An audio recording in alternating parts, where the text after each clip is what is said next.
The moment everyone realizes you're not who they thought you were, that's the moment worth waiting for.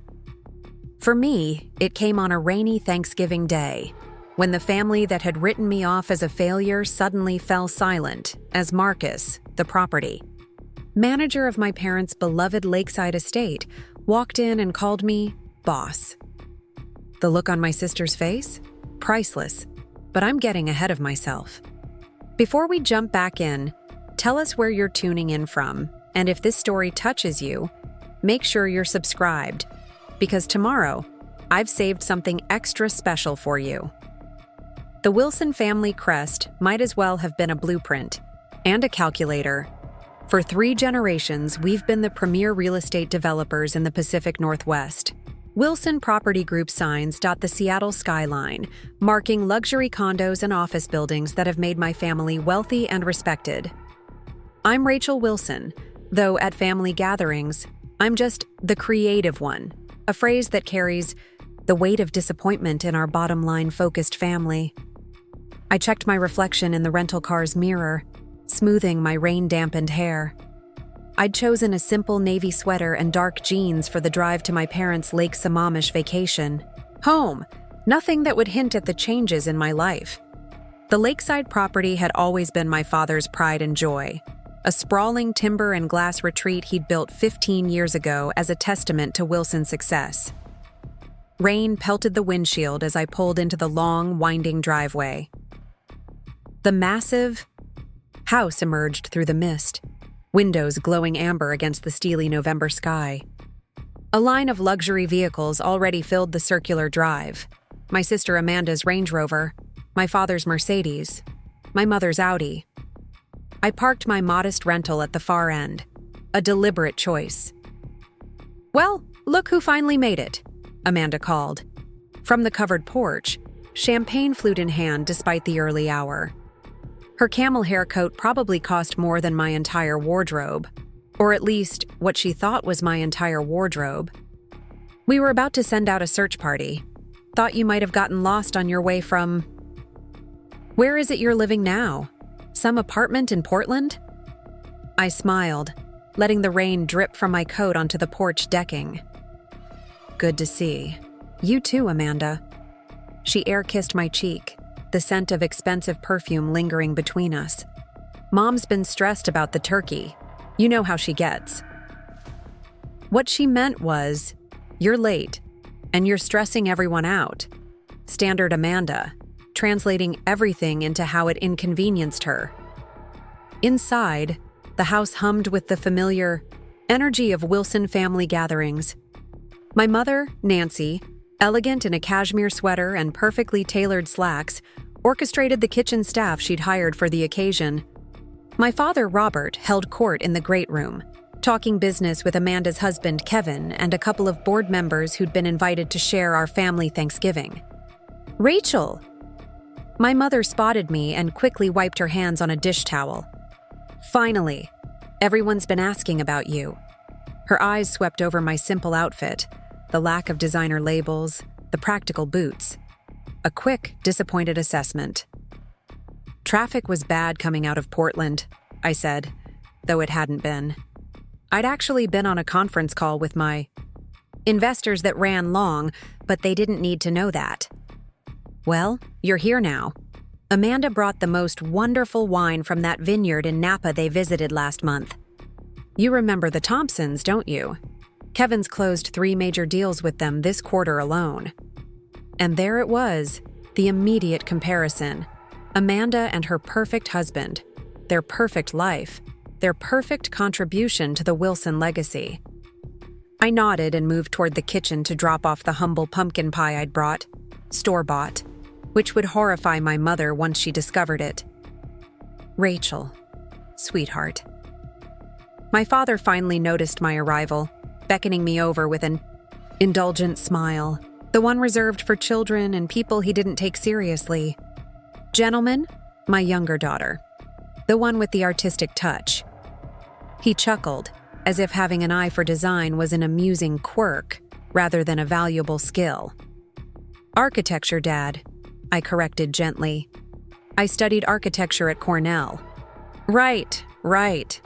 He waved his hand dismissively. Rachel had some interesting ideas about sustainable housing. Very idealistic. Kevin, my brother-in-law, smirked into his scotch. How's that going for you, Rach? Still drawing those little eco-friendly cottages? 3 years ago, I'd presented a comprehensive business plan to my father. Innovative, sustainable. Housing developments using cutting-edge materials and techniques that would cut costs, improve efficiency, and reduce environmental impact. He'd patted my head, literally patted my head in the boardroom, and suggested I might want to start in the marketing department if I wanted to join the family business. Learn how things really work, he'd said. Something like that, I replied, accepting the glass of wine my mother pressed into my hand. Rachel's been in Portland, Amanda volunteered, doing some freelance work, I think. She posed it as a question, making it clear she hadn't bothered to keep track of my career. Consulting, I said simply. No need to elaborate, not yet. The afternoon progressed with excruciating predictability. Amanda dominated the conversation, detailing Wilson Property Group's latest acquisition, a struggling downtown office complex they'd bought at a bargain price. Kevin chimed in with insights about market trends and financing strategies. My parents beamed with pride. I picked at my salad, nodding at appropriate intervals. No one asked about my work. No one seemed to notice that I barely spoke. Years of being the family afterthought had taught me invisibility was sometimes a superpower. We're breaking ground on the new development next month, my father announced as the turkey was served. The Wilson Heights project, 60 luxury units overlooking the Sound. That's the Westlake property, right? I asked, knowing full well it was. My father looked surprised that I'd been paying attention. Yes, that's right. Wasn't there an issue with the soil testing?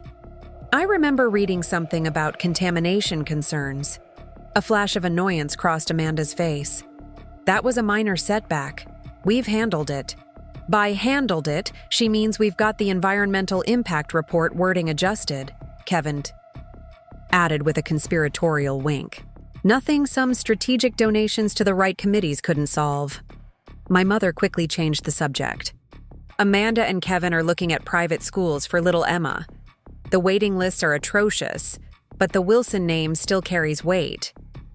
I nodded, thinking about the email sitting in my inbox. The one confirming that Wilson Heights was indeed built on contaminated land, and that documents proving it had just been secured by my legal team. But that was information for another moment. So, Rachel, one of the board members asked, clearly making an effort at politeness. What exactly are you doing in Portland? Nancy mentioned something about tiny houses? My mother winced visibly. The idea that her daughter might be associated with anything tiny was clearly mortifying. I've been working on a housing project, I said vaguely. Sustainable design. Hobby projects, Amanda said with a dismissive wave. Rachel always had a soft spot for lost causes. I took a sip of wine instead of responding. The buzzing of my phone provided a welcome distraction. A text from Taylor, my chief operating officer. Jenkins confirmed for 3 p.m. as requested. All documents ready. Perfect timing. Work? My father asked, eyebrows raised in mild surprise. Just a colleague, I replied, tucking the phone away. Nothing urgent. Speaking of work, Amanda interjected, I've been meaning to tell you all about the Lakeside Tower proposal. We're presenting to the City Council next week. My ears perked up. Lakeside Tower, the development they were planning just 3 blocks from my own flagship project in Portland. It's going to revolutionize the Portland skyline, Kevin added. 48 stories, full luxury amenities, exclusive shopping on the ground floor. Portland's gone downhill, my father grumbled. All those counterculture types and homeless camps, but there's still money to be made if you target the right demographic. I bit my tongue. The counterculture types he dismissed included some of the most innovative minds in sustainable technology, many of whom now worked for me. The zoning commission has been difficult, Amanda admitted. Preparing and narrating this story took us a lot of time, so if you are enjoying it, subscribe to our channel. It means a lot to us. Now back to the story. Something about height restrictions and shadow impact on some historic district. We'll push it through, my father said confidently. I've got a call with Mayor Brennan next week. He's always been reasonable when it comes to progress. I checked my watch discreetly. Almost 3. Marcus would be arriving soon. Excuse me, I said, standing up. I need to make a quick call. No one protested. No one really noticed. I stepped out onto the covered deck, the rain having subsided to a gentle mist that hung over the lake like a veil. I dialed Taylor. Everything set? I asked when she answered. All ready, Rachel. Jenkins is on his way. Legal has the paperwork prepared, and the press release is scheduled for Monday morning. Are you sure about the timing? Absolutely, I replied, watching a pair of ducks glide across the steel gray water. They're discussing the Lakeside Tower project right now. Couldn't be more perfect. Your family has no idea, do they? Not a clue. I couldn't help the small smile that played at my lips. 3 years of silence is about to pay off. When I returned to the dining room, dessert was being served. My store-bought pumpkin pie sat untouched at the end of the table, overshadowed by Amanda's elaborate catered dessert spread. Rachel, you missed it, my mother chided. Amanda was just telling us about their vacation plans. They've rented a villa in Tuscany for Christmas. Sounds lovely, I murmured, reclaiming my seat. You should come visit sometime, Amanda offered insincerely. If you can get away from your projects. The doorbell rang, a soft chime that echoed through the house. My pulse quickened. Are we expecting someone else? My father asked, frowning. Probably just a delivery, my mother said. I'll have Greta get it. No need, I said, rising. I'll go. I felt Amanda's curious gaze following me as I left the dining room. When I opened the front door, Marcus Jenkins stood on the porch, impeccably dressed in a charcoal suit despite the weather. His expression remained professionally neutral, though I caught the slight twinkle in his eye. Ms. Wilson, he greeted me formally. I apologize for the interruption. Not at all, Marcus. Please come in. I led him back to the dining room, where my family had fallen into a brief, confused silence at the arrival of a stranger. Everyone, this is Marcus Jenkins, I said calmly. My father stood, extending his hand. Robert Wilson, are you with the property management company? We weren't expecting an inspection today. Marcus shook his hand firmly.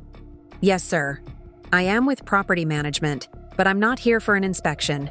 I'm here to speak with my boss. He turned to me. Ms. Wilson, I have the documents you requested regarding the Sammamish property. The silence that followed was deafening. Your boss? Amanda finally managed, her voice unnaturally high.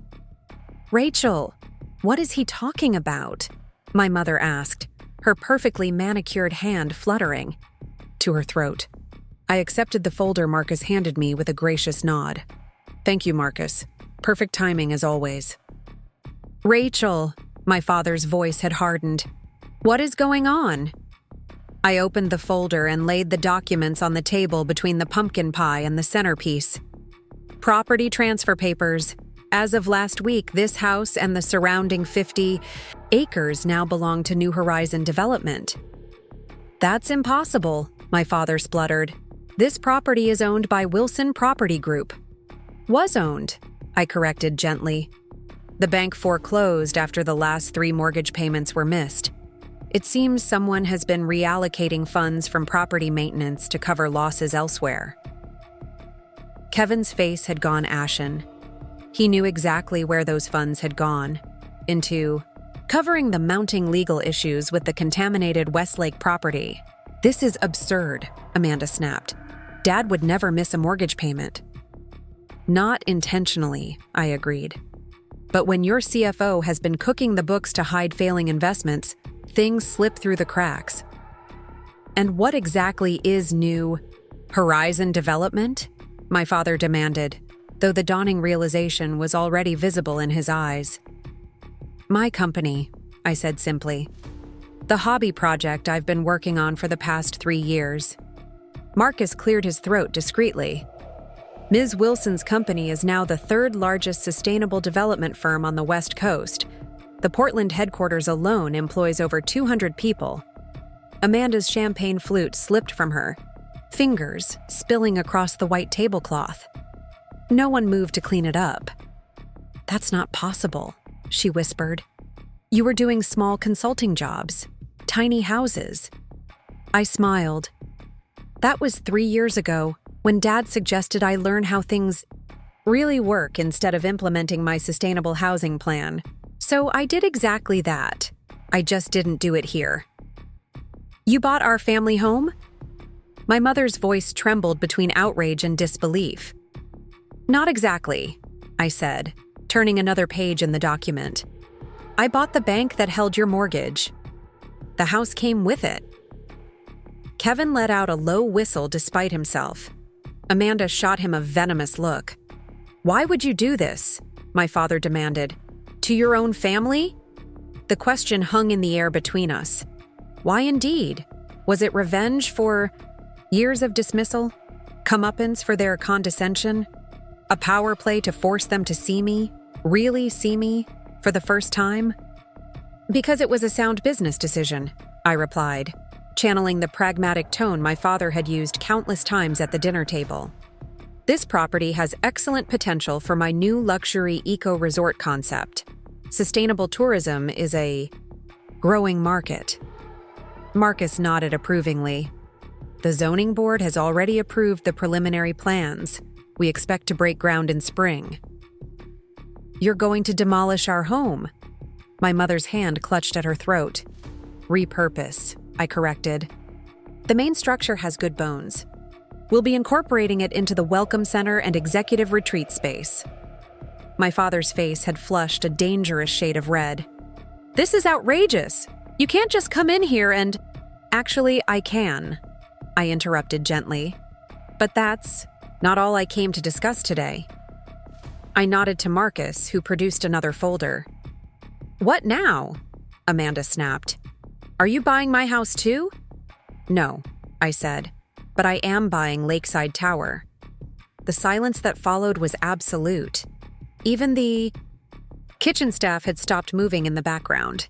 That's our Portland project, Kevin said unnecessarily. It's not for sale. Everything's for sale at the right price, I replied, echoing my father's favorite phrase. In this case, the right price was covering the debts Wilson Property Group has accumulated trying to hide the environmental violations at West Lake. My father sank back into his chair. How do you know about that? I make it my business to know about potential competitors, I said, especially when they're planning to build in my backyard. Portland is my territory now. Your territory? Amanda's laugh was brittle. You've had a few lucky breaks with some trendy eco buildings and suddenly you think you own Portland? Marcus cleared his throat again. New Horizon currently holds development rights to 60% of available commercial property in downtown Portland and has exclusive contracts with the city for all public housing projects for the next decade. Kevin cursed under his breath. My father's expression had shifted from anger to something I'd never seen before: calculation. He was reassessing me, recalibrating his understanding of who I was and what I was capable of. I had no idea you'd come so far, he said, his tone carefully modulated now. Why didn't you tell us? Would you have believed me if I had? I asked simply. The question lingered, unanswered because we all knew the truth. They wouldn't have. They'd have dismissed it as exaggeration, delusion, or luck. Anything but the result of my vision, determination, and business acumen. So what happens now? My mother finally asked. Are you evicting us? Not today, I said. You can stay through the holidays. Consider it a gesture of goodwill. Marcus will be in touch about the transition timeline in January. And Lakeside Tower? My father pressed. What are your plans for that? I'm canceling it, I said. The design is uninspired, the environmental impact assessment is flawed, and frankly, Portland doesn't need another generic luxury high-rise. Amanda's face contorted with fury. That project is worth millions. You can't just— I can, I said. And I am. The land will be repurposed for a mixed-use development featuring affordable housing, community spaces, and sustainable retail. The kind of project I proposed to you 3 years ago. You're doing this to spite us, Amanda accused. To get back at Dad for not handing you a vice presidency straight out of college. I felt a flicker of the old hurt, the sting of always being misunderstood. I never wanted to be handed anything, Amanda. I just wanted to be heard. My phone buzzed again. A text from Taylor. Media alerted for Monday announcement. Forbes interview confirmed for Tuesday. I should go, I said, standing. I have an early flight back to Portland tomorrow. That's it? My father asked incredulously. You drop this bomb and just leave? I considered his question. What did I expect from this moment? Apologies? Recognition? Some dramatic reconciliation? I came to deliver information you needed to have, I said finally. And perhaps to show you that those little eco-friendly cottages weren't so impractical after all. Marcus moved toward the door, a silent sentinel waiting to escort me out. I followed, pausing only briefly at the threshold of the dining room. The pumpkin pie is from Whole Foods, I added, but it's actually quite good.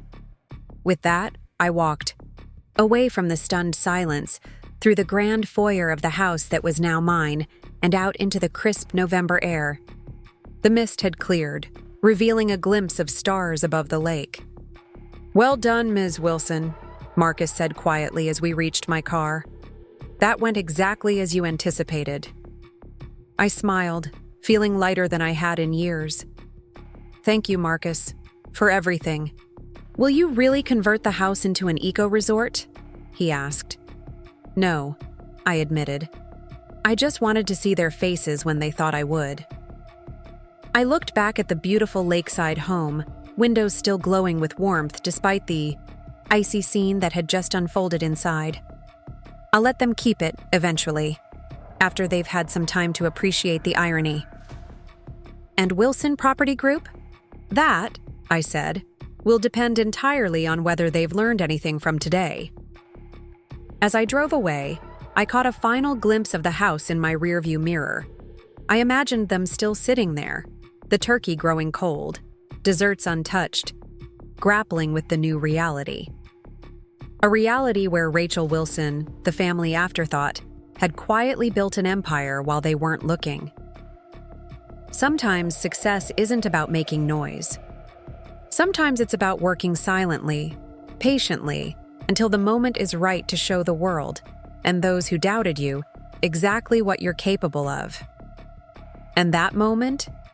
It tastes sweeter than any pie, store-bought or otherwise. The drive back to my hotel was surreal. Rain began to fall again, drumming against the roof of my rental car as I wound through the lakeside roads away from the family estate.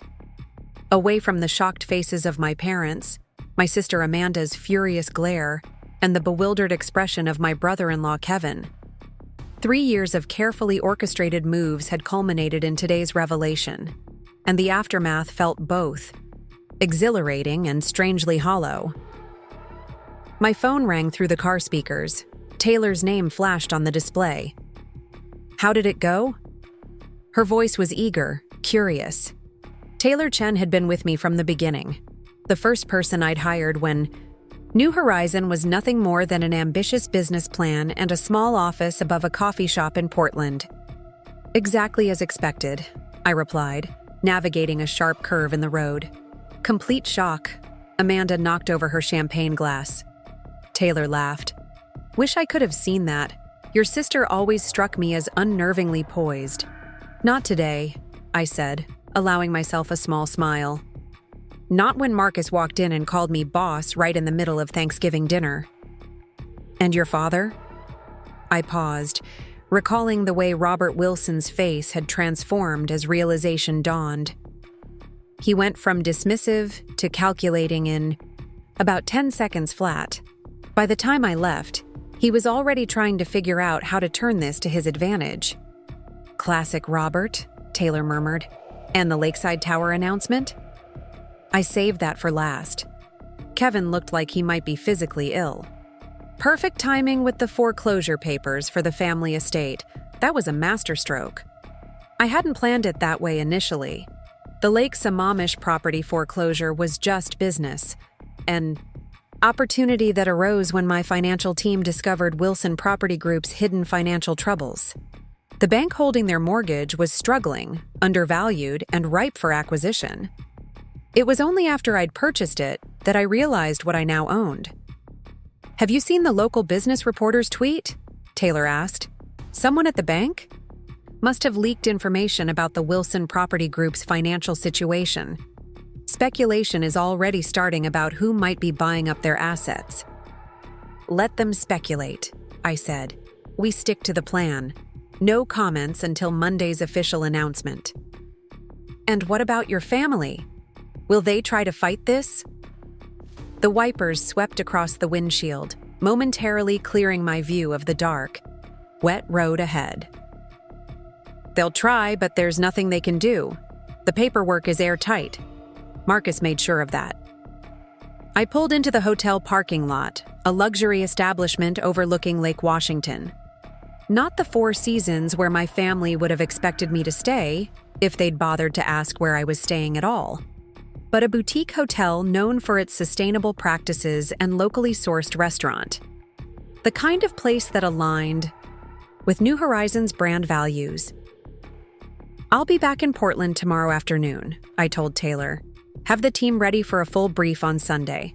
Monday morning, we go public with everything." "Got it, boss," Taylor replied, the smile evident in her voice. "Get some rest. You've earned it." Had I earned it? As I walked through the quiet lobby, nodding to the receptionist who recognized me from previous stays, I wondered. The victory I'd just scored wasn't purely business. I couldn't pretend otherwise, not to myself. There had been satisfaction, deep, visceral satisfaction, in seeing the family that had dismissed my ideas and my potential finally recognize what I'd built. My suite overlooked the water, lights from waterfront homes twinkling in the distance. I kicked off my sensible boots and poured myself a glass of the local whiskey the hotel staff always left in my room. My phone buzzed with a text from Marcus. "Just left the property. They're still in shock. Your father asked for my personal contact information." I smiled grimly. Of course he had. Robert Wilson was nothing if not adaptable. He'd already be strategizing, looking for angles, trying to salvage something from the wreckage of today's revelations. Another text came through, this one from my mother. "We need to talk. Call me." I set the phone down without responding. Whatever Nancy Wilson had to say could wait until morning. Tonight was for savoring the culmination of years of work, determination, and patient planning. I moved to the desk and opened my laptop. The final designs for what would replace the scrapped Lakeside Tower project filled the screen. An innovative mixed-use development that would provide affordable housing, community spaces, and sustainable retail, all powered by renewable energy and built with cutting-edge green materials. The project that could have been Wilson Property Group's future if they'd only listened 3 years ago. Sleep came fitfully that night, my dreams filled with echoes of old arguments and boardroom dismissals. I woke at dawn, the pale November light filtering through the curtains. My phone showed 6 missed calls, 3 from my mother, 2 from my father, and 1 from Amanda. I ignored them all and went for a run along the lakefront path, cold air burning my lungs, grounding me in the present. By the time I returned, showered and packed, there were 3 more missed calls and a series of increasingly urgent texts. Only one gave me pause, A message from my father. "You've made your point. Let's discuss how we move forward together." Together. That was new. I was checking out when my phone rang again. This time, it was a Portland number I didn't recognize. I answered cautiously. "Rachel Wilson?" A woman's voice, professional but warm. Speaking. "This is Catherine Dolan from the Portland Business Journal. I'm hoping to get a comment about the rumors regarding New Horizon Development and Wilson Property Group." News was traveling faster than anticipated. "I don't have any comment at this time, Ms. Dolan. However, there will be a press release issued Monday morning." "So there is something to these rumors," she pressed. "Sources suggest New Horizon has acquired significant Wilson Property Group assets, including the controversial Lakeside Tower project." As I said, I have no comment until Monday. If you'd like to be included in our media briefing, I can have my communications director add you to the list. A slight pause. "That would be appreciated. And may I ask, is it significant that this acquisition involves your family's company?" My hand tightened on the phone. "Any questions about the personal aspects of this business transaction will not be addressed at the media briefing. This is purely a matter of corporate strategy." "Of course," Catherine replied, though the interest in her voice was unmistakable. "Thank you for your time, Ms. Wilson." I ended the call and texted Taylor, "Media already sniffing around. Make sure the communications team is prepared for personal angles in Monday's questions." The drive to the airport gave me time to think. What exactly did I want from this endgame? The business advantages were clear: eliminating a competitor, expanding our portfolio, securing prime Portland real estate. But personally, what did I hope would come from forcing my family to acknowledge my success? My father's text echoed in my mind. "Let's discuss how we move forward together." Did I want reconciliation? Partnership? Or was this purely about vindication? I was still pondering this when I boarded the flight to Portland. The brief hour in the air passed quickly, and soon I was being greeted by my driver at PDX. "Welcome back, Ms. Wilson," he said, taking my small suitcase. "Productive trip?" "Very," I replied, sliding into the back seat of the Tesla Model S. Another subtle choice: luxury without ostentation, sustainability without compromise, the hallmarks of New Horizons philosophy. Portland looked different from Seattle, less corporate, more creative, despite its recent growth. It was why I'd chosen it as my base of operations, away from the shadow of Wilson Property Group's Seattle dominance. Here, I could build something truly mine. The car pulled up outside my building, a renovated warehouse in the Pearl District, that housed both my penthouse apartment and New Horizons headquarters on the lower floors. The security guard nodded as I entered, and the elevator whisked me up to the top floor. Home. My space, designed to my specifications. Open concept, floor-to-ceiling windows overlooking the city, sustainable materials throughout. No family portraits on the walls, no Wilson heirlooms on display. Just clean lines, thoughtful design, and the artwork of local artisans I'd collected over the years. I'd barely set down my bag when my phone rang again. Amanda. After a moment's hesitation, I answered. "What do you want, Amanda?" Her voice was tight, controlled fury vibrating beneath each word. "How could you do this? To your own family?" "The same way you and Dad have done business for years," I replied evenly. "By recognizing opportunity and acting on it. This isn't business. This is spite." I moved to the window, looking out at the city I'd made my own. Is that what Dad's telling himself? That I did this out of some petty revenge? Not because it was the smart play? "You bought our family home," she hissed. "How is that a smart play?" The bank was undervalued. The Wilson Properties assets it held were a bonus. Basic business strategy, Amanda. Dad taught us that. Don't you dare throw Dad's lessons back at him while you're systematically dismantling everything he built. I sighed. I'm not dismantling anything. Wilson Property Group did that all on its own by ignoring market trends, dismissing sustainable development, and trying to cover up environmental violations. I'm just the one who noticed. We're going to fight this, she said. Kevin's already talking to our lawyers. Tell Kevin not to waste the retainer, I advised. All transactions were legal. All paperwork is in order. Marcus made very sure of that. Marcus, she spat the name. Our property manager. How long has he been working for you? He doesn't work for me, I corrected. His management company was acquired by New Horizon last year. He's been nothing but professional in maintaining the separation between his duties. Until he showed up and called you boss in front of everyone? Was that professional? I smiled despite myself. I may have requested that particular form of address for yesterday's visit. A small indulgence. Her voice lowered, became almost pleading. Rachel, whatever point you're trying to make, you've made it. We get it. You're successful. You've built something, but this is family. Funny, I replied. That's exactly what I said 3 years ago when I came to Dad with my sustainable housing proposal. We're family, I said. At least hear me out. And do you remember what he said? Silence. On the line. He said, family doesn't mean lowering our standards, Rachel.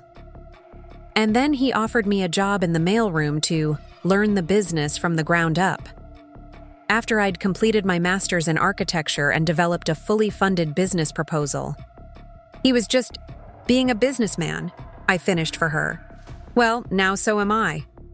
You're being ridiculous. Just tell us what you want. Is it money, recognition, a position at Wilson? What will it take to end this?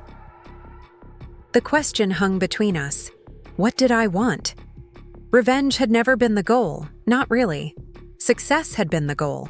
Building something meaningful, something that would last. Proving I could do it without the Wilson name opening doors. I don't want anything from Wilson Property Group, I said finally. I've already built what I wanted to build. Then why are you doing this? Because sometimes the chess pieces align in unexpected ways, I said. And when they do, a good player recognizes the advantage. Amanda made a frustrated sound. This isn't you, Rachel. You were never this calculating, this cold. You have no idea who I am, I said quietly. None of you ever bothered to find out. I ended the call and set my phone on silent. There would be more calls, more texts, more attempts to understand what was happening and how to stop it. But the momentum had shifted irrevocably. By Monday morning, everyone would know that New Horizon Development, my company, had acquired significant Wilson Property Group assets. That the Lakeside Tower project was being scrapped in favor of my sustainable design.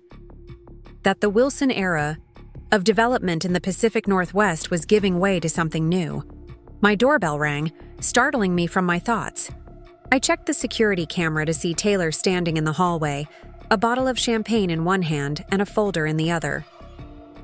I knew you'd come straight home instead of stopping by the office, she said when I opened the door. Thought you might want to review the final press materials before Monday. I smiled, genuinely pleased to see her. You know me too well. Taylor stepped inside, whistling low as she always did at the view from my windows. She set the champagne on the kitchen counter and handed me the folder. The team's done amazing work pulling this together on a tight timeline. We've anticipated most of the questions about the Wilson connection. I flipped through the press materials. Fact sheets, executive bios, project renderings. Professional, detailed. Nothing to suggest that this business transaction had any personal dimension. And I've got something else you should see, Taylor added, pulling out her tablet. The preliminary concept sketches for the Lake Sammamish property. I froze. I thought I made it clear we weren't actually proceeding with that. The eco-resort was just something I said to get under their skin. Taylor grinned. I know, but hear me out. The location is perfect. The environmental framework is already in place with the existing structure, and the market analysis shows strong demand for luxury ecotourism in the Seattle area. She handed me the tablet, and despite my reservations, I found myself studying the renderings. The family home remained the centerpiece, but reimagined with green roofs, solar arrays, and expanded communal spaces opening to the lake.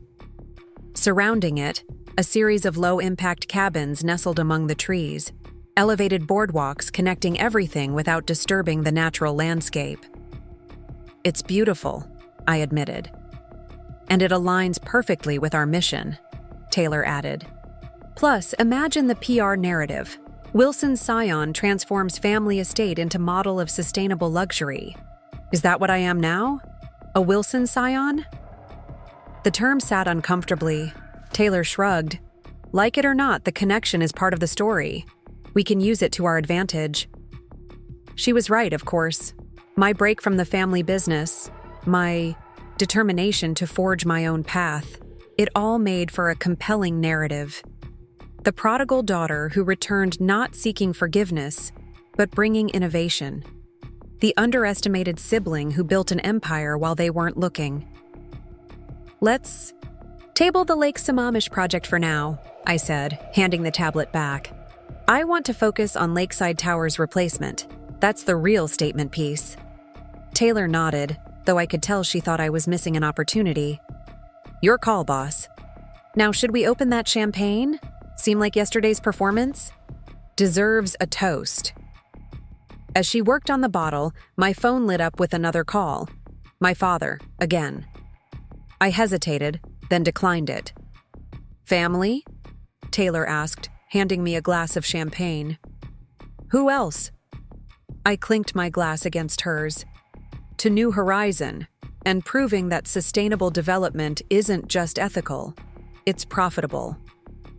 And to Rachel Wilson," Taylor added with a knowing smile, "who just pulled off the business coup of the year." We spent the next few hours reviewing the press materials, refining messaging, anticipating questions. It was nearly midnight when Taylor finally left, promising to meet me at the office the next morning for final preparations before Monday's announcement. Alone again, I found myself drawn back to the renderings of the Lake Sammamish property. Taylor's vision was compelling, a showcase for everything New Horizon stood for. But could I separate the business opportunity from the personal history? Could I look at that house and see only a project, not the site of 1,000 small dismissals? My phone buzzed with a text. My father again. "I'll be in Portland tomorrow. We need to talk face to face." This time I responded, "I have nothing to say that can't wait until Monday's announcement." His reply came immediately. "This isn't about business, Rachel. This is about family." I set the phone down without answering. Family. The word had been wielded as both shield and sword throughout my life. Family loyalty meant supporting Wilson Property Group's vision, even when that vision was short-sighted. Family responsibility meant accepting my place in the hierarchy, below Amanda, the heir apparent. Family values meant luxury developments for the wealthy, not sustainable housing for all. I slept fitfully that night, dreams filled with bored. Meetings where no one would hear me speak, and family dinners where my chair kept moving farther from the table. I woke at dawn, my decision made. The drive to the office took less than 10 minutes on the quiet Sunday morning.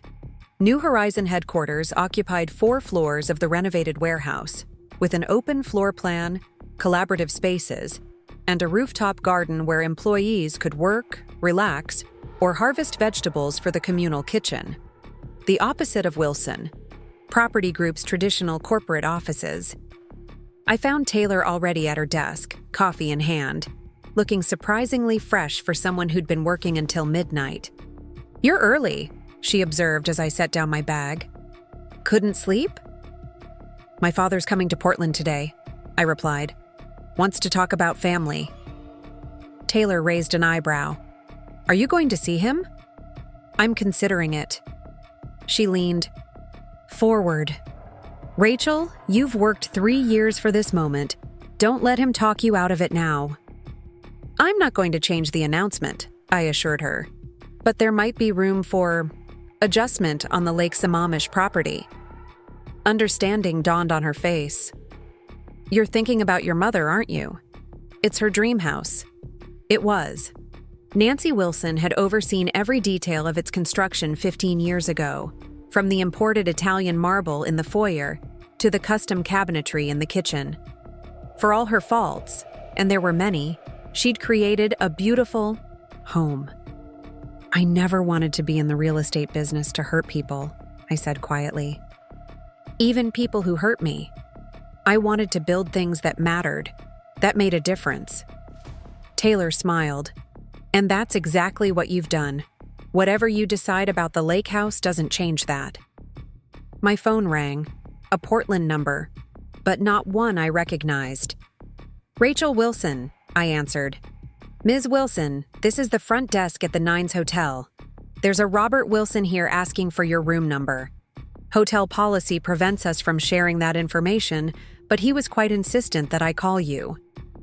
My father had correctly guessed where I might stay in Portland, the luxury hotel downtown known for its sustainability initiatives and local focus. Of course he had. For all his dismissal of my eco-friendly ideas, he'd always paid attention to my patterns. Thank you for calling, I said. Please tell Mr. Wilson I'll meet him in the restaurant in 30 minutes. I ended the call and looked at Taylor. Apparently, I am seeing my father today. Want me to come with you? I could sit at the next table, pretend to be a stranger, maybe spill water on him if he gets difficult. The offer made me laugh, breaking the tension that had been building. Tempting, but I think I need to handle this one alone. At least wear the power suit, Taylor advised. The charcoal one with the subtle green stitching. It makes you look both uncompromising and environmentally conscious. 40 minutes later, I walked into the hotel restaurant, deliberately 10 minutes late. My father sat at a corner table, a cup of coffee untouched before him. He'd aged overnight, new lines, etched around his eyes, his usually impeccable posture slightly stooped. When he saw me, he stood, a reflexive courtesy that seemed strangely formal in the circumstances. Rachel, he said, his voice steady despite his appearance. Thank you for meeting me. I took the seat across from him, signaling to the waiter, for coffee. You said it was important. He studied me for a long moment, as if seeing me for the first time. Perhaps he was. The Rachel Wilson he thought he knew, the artsy daughter with impractical ideas, had never existed. Or rather, she'd always been more than he'd allowed himself to see. I've been up all night, he said finally, trying to understand how we got here, how I missed what you were building. You weren't looking, I said simply. The waiter brought my coffee, and I took a moment to add cream, the familiar ritual giving me time to collect my thoughts. When you came to me with that proposal 3 years ago, my father continued, I thought I was protecting you. The development world is brutal. I've seen talented people chewed up and spat out. I didn't want that for you. So instead, you offered me a position in the mailroom. I kept my voice neutral, a statement of fact. He had the grace to look uncomfortable. I wanted you to learn the business properly, from the ground up, the way I did. You started in the mailroom because your father made you back when he ran Wilson Property. Then you took over at 30. Amanda started as VP of Operations straight out of business school.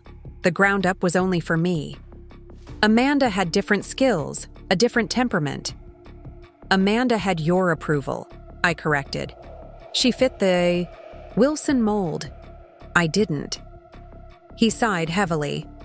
Perhaps that's true. But Rachel, what you've done, buying the bank, foreclosing on the family home, taking Lakeside Tower, this isn't business. This is personal. I set down my coffee cup with deliberate care. Of course it's personal, Dad. Business is always personal. You taught me that. Every deal you've ever made has been driven by personal relationships, rivalries, ego. The only difference is that I'm being honest about it. And what is the personal goal here? To humiliate your family? To punish me for not recognizing your potential? The question hung between us. What was my goal? The business advantages were clear, but he was right that there was more to it than that. I wanted you to see me, I said finally. Not as your artsy daughter with impractical ideas, not as the family disappointment, just as me, a businesswoman, with vision, determination, and the ability to execute. And now that I see you, now that we all do, what happens next?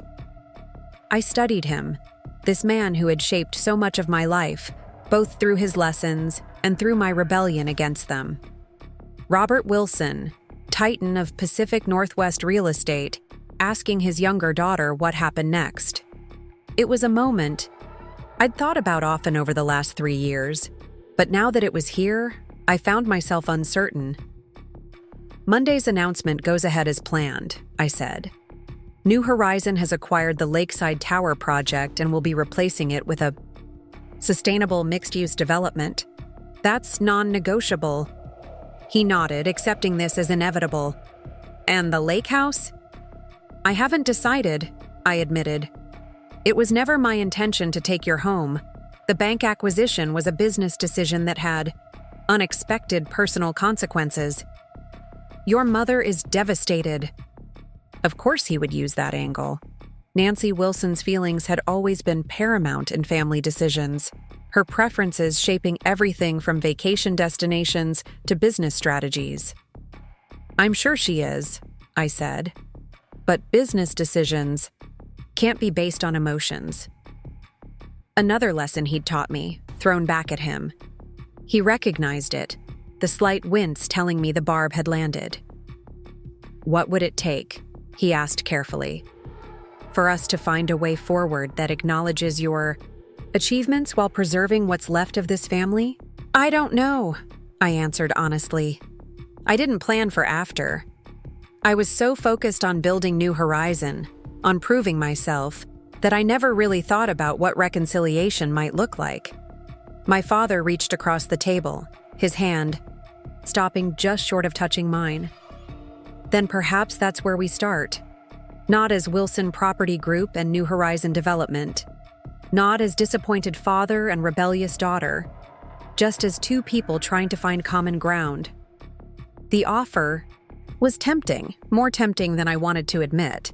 For all the hurt, all the dismissals, part of me still yearned for my father's approval, for my family's recognition. But another part knew that true reconciliation would require more than one conversation, more than one moment of crisis-induced clarity. Monday's announcement goes forward, I repeated. After that, we can talk again. He nodded slowly. And the lake house? I thought of my mother, of her pride in that home, of family Thanksgivings both good and bad. Tell Mom the foreclosure papers were premature, a negotiating tactic. The property will be returned to Wilson Group Holdings after certain conditions are met. Relief washed across his face. Thank you, Rachel. What conditions? I smiled, slightly. We'll discuss those after Monday's announcement. I imagine Wilson Property Group will be reassessing its leadership structure in light of recent developments. Understanding dawned in his eyes. You want a seat at the table? I built my own table, I corrected. But I'm willing to consider a strategic partnership between New Horizon and what remains of Wilson Property Group. On my terms. Your terms, he repeated, a mixture of resignation and respect in his voice. You really are my daughter, aren't you? I never tried to be anything else, I said. That was the problem. As we finished our coffee, discussing neutral topics like the Portland weather and the hotel's sustainability initiatives, I felt a strange sense of closure. Not an ending.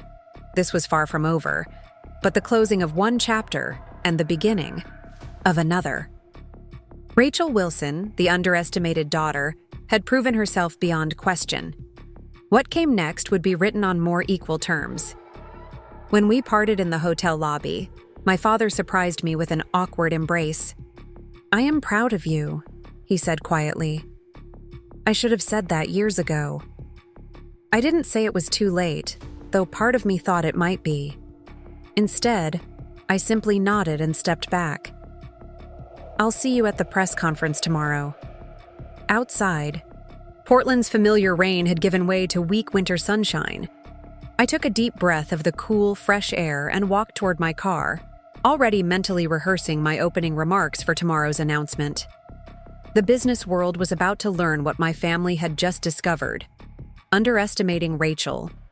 Wilson had been their biggest mistake, and I was just getting started. Monday morning dawned clear and bright, unusual for Portland in late November. I took it as a good omen, watching the sunrise from my office while the communications team made final preparations in the conference room down the hall. In 3 hours, the press conference would begin.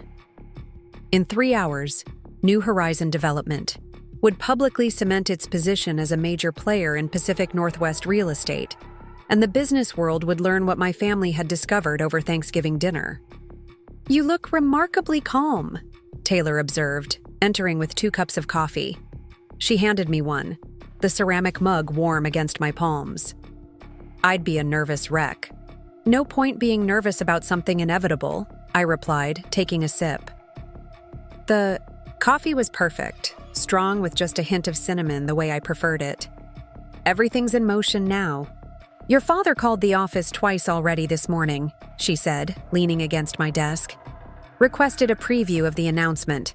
I told him he'd have to wait like everyone else." I smiled slightly. "I'm sure that went over well." "About as well as you'd expect." Taylor checked her watch. "The media started arriving downstairs. Communications wants you to review your talking points one more time before we head down." I nodded, turning from the window to face my office.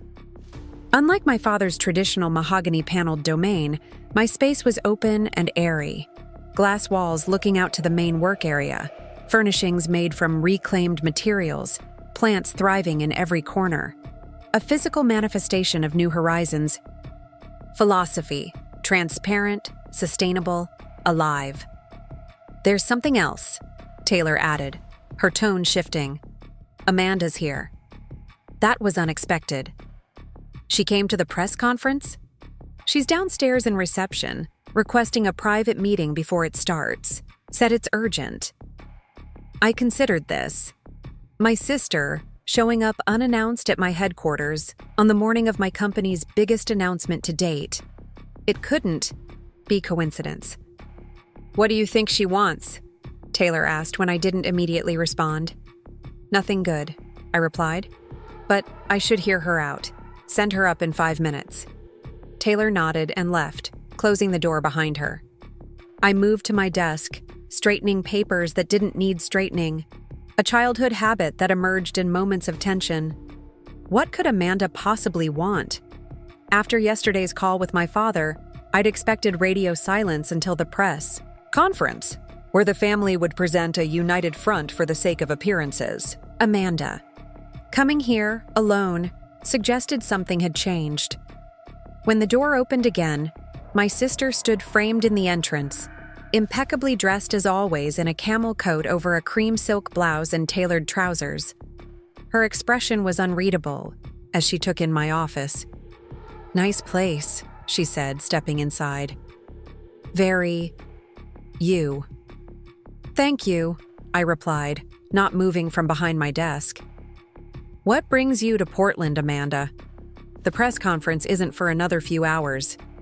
She removed her coat, draping it over a chair before sitting down across from me. Up close, I could see signs of strain, the slight shadows under her eyes, the tension around her mouth. "I came to make you an offer," she said without preamble. "An offer?" I repeated, surprised by her directness. "A counteroffer, really." She reached into her designer handbag and withdrew a folder, sleek, expensive leather, embossed with the Wilson Property Group logo. "Dad doesn't know I'm here. This is just between us." Curious despite myself, I accepted the folder and opened. Inside was a detailed proposal.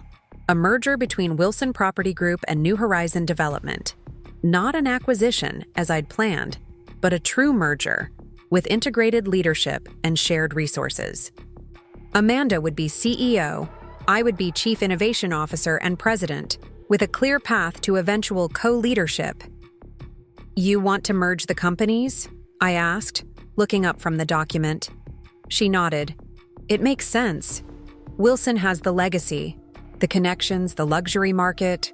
New Horizon has the innovation, the sustainability focus, the millennial appeal.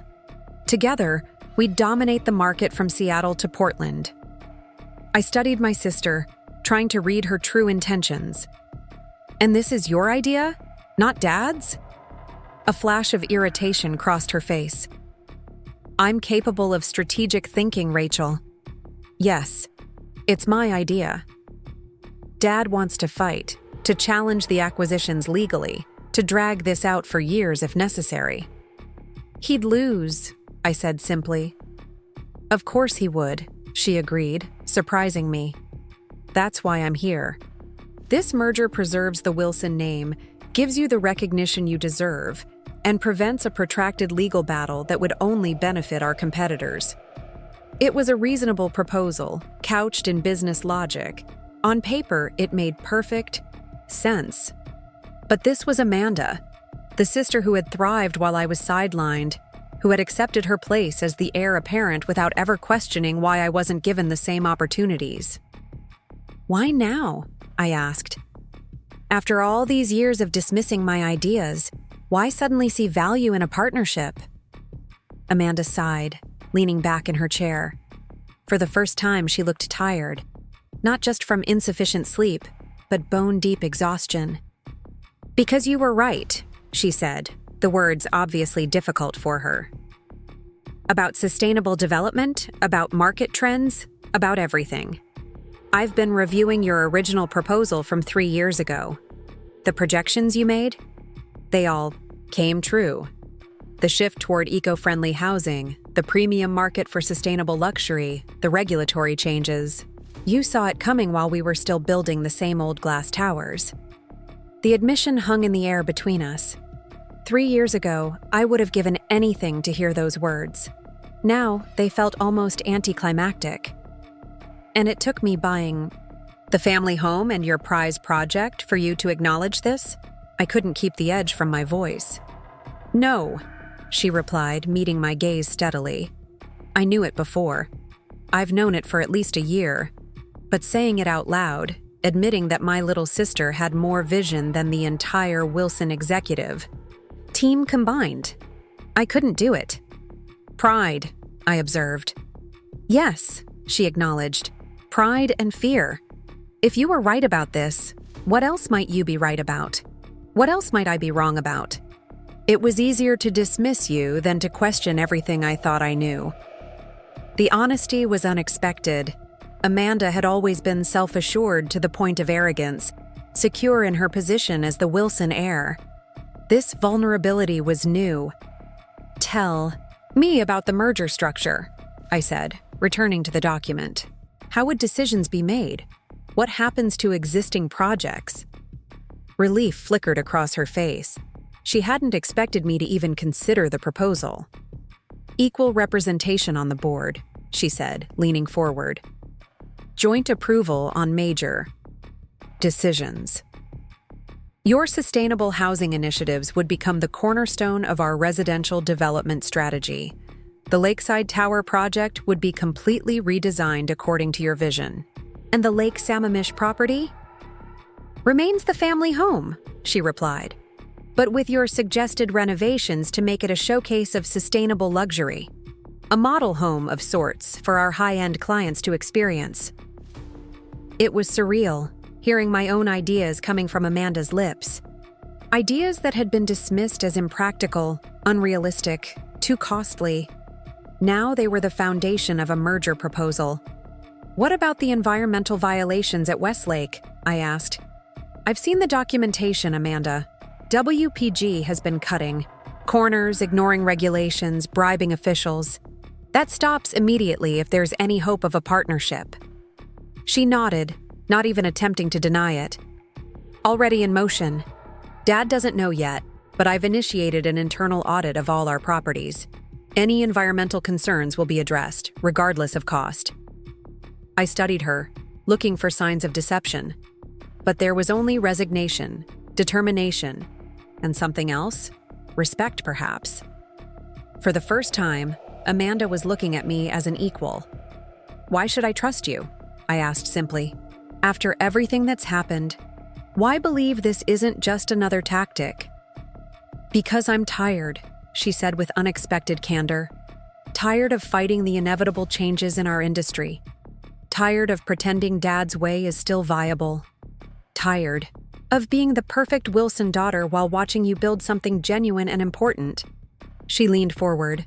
"And because you're my sister, Rachel, we may have lost sight of that, but it's still true." The press conference was scheduled to begin in 2 hours. In my briefcase was the announcement I planned to make: New Horizons' acquisition of key Wilson Property Group assets, including the Lakeside Tower project, a unilateral move that would establish my company as the dominant force in Portland development and deal a significant blow to my family's business. Amanda's proposal offered an alternative, a cooperative approach that would preserve the Wilson legacy while incorporating my vision for the future, a way forward that didn't require severing family ties completely. "I need time to think," I said, closing the folder. "This isn't a decision I can make in the next hour." "The press conference will proceed as scheduled," I interrupted. "But I'll consider adjusting the announcement to indicate that discussions are ongoing regarding a potential partnership." It was more than she'd expected. Relief softened her features. "Thank you, Rachel. That's all I'm asking. A chance to explore this option before bridges are burned permanently." As she stood to leave, I remained seated, still processing this unexpected development. Amanda paused at the door, turning back. "For what it's worth," she said quietly, "I am proud of what you've built, even if I never said it before." After she left, I sat motionless, staring at the closed door. Taylor appeared moments later, her expression curious. "Well, what did she want?" I handed her the folder. A merger proposal. Equal partnership. Taylor's eyebrows shot up as she skimmed the document. "This is surprisingly reasonable. They're conceding to almost all your terms." "What do you think?" I asked. "From a business perspective, not considering the family dynamics." She considered this seriously, taking the seat Amanda had vacated. "Strategically, there are advantages. Wilson still has name recognition with older, wealthy clients. Their luxury portfolio complements our focus on mid-market sustainable housing. The Seattle presence would save us years of expansion efforts. And the downsides? Integration would be challenging. Their corporate culture is very different from ours. There would be resistance from their old guard. And..." She hesitated. "And what?" "And it might feel like less of a victory," she finished. "Less satisfying than the complete acquisition you've planned." There it was, the personal angle I'd been trying to ignore. Would accepting a partnership feel like compromising my principles? Like settling for less than the full vindication I'd sought? Or was it actually the more mature option, a way to transform the Wilson legacy rather than simply defeating it? We need to prepare 2 announcements, I decided. The original acquisition statement and an alternative indicating ongoing partnership discussions. I'll make the final call right before the press conference. Taylor nodded, understanding the gravity of the choice. I'll have communications work up both versions. You have about 90 minutes to decide. After she left, I moved to the window again, looking out at the Portland skyline. 3 years ago, I'd walked away from Wilson Property Group with nothing but my architectural training and a vision for a different kind of development company. I'd built New Horizon from scratch, proving every point I'd tried to make in that. boardroom where my father had dismissed my ideas so casually. Now I had a choice: complete the victory by acquiring my family's company, or transform it through partnership. Conquest or collaboration. My phone buzzed with a text from Marcus. "Your mother is asking about the lake house situation. What should I tell her?" Another complication. Nancy Wilson, devastated by the thought of losing her dream home. A casualty in a war she hadn't started but had enabled through years of silent complicity as my ideas were dismissed. I typed back, "Tell her not to worry. We'll sort everything out after today's announcement." The next text came from my father. "Whatever you decide today, remember you're still a Wilson." That was the crux of it, wasn't it? For all my determination to build something separate from the family name, I couldn't escape it entirely. It was in my DNA, my upbringing, my understanding of business. I'd rejected their methods, their priorities, their dismissal of sustainability. But I'd applied the Wilson determination, the Wilson strategic thinking, the Wilson refusal to accept defeat. Maybe Amanda was right. Maybe the path forward wasn't about choosing between Rachel Wilson and Wilson Property Group, but finding a way to be both. I returned to my desk and buzzed Taylor. "I've made my decision," I told her when she appeared in the doorway. "We're going with the partnership announcement." She studied me for a moment, then nodded. "I'll let communications know." "Are you sure about this?" "No," I admitted, "but it feels like the right move, strategically and personally." "And the details of the partnership?" Amanda's proposal had a lot of specifics we haven't vetted. "We announce only that discussions are underway. No commitments to structure or leadership until everything's thoroughly analyzed." "Smart," she agreed.